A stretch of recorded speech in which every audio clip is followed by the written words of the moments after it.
Hi. నమస్కారం sir. Hello, నా పేరు హీరోయిన్ ముత్యం. సార్ ఏంటి సార్ అది? హీరోయిన్ ముత్యం.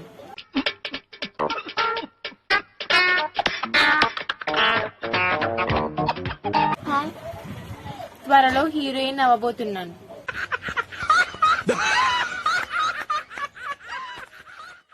మీ ఎవరికైనా అభ్యంతరమైన ఓకే, మీరు నన్ను చూడకండి. ఏంటి మమ్మీ ఎవడీడు? నాకు నేను చూస్తే సరే. ఎన్నాళ్ళు నీకు వెర్రి వేపకాయ అంతే ఉందనుకున్నాను రా.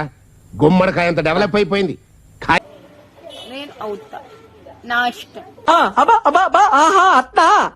మీకు ఇష్టం ఉంటే చూడండి, లేకపోతే లేదు. అంటే మీకన్నా అందంగా ఉన్నాను కుల్లా సప్పిడి మొక్క వేసుకోండి నువ్వు. మీ అంత అందంగా పుడితే నా తప్పేంటి? దేవుని తిట్టుకోండి నన్ను అందంగా పుట్టించినందుకు. ఓకే, ఏమిటండి మీరు మాట్లాడేది? అందంగా పుడితే నా తప్ప? What is this? పిక్చర్ల గురించి వెంటనే కానీ లైవ్ లో ఇదే చూడటం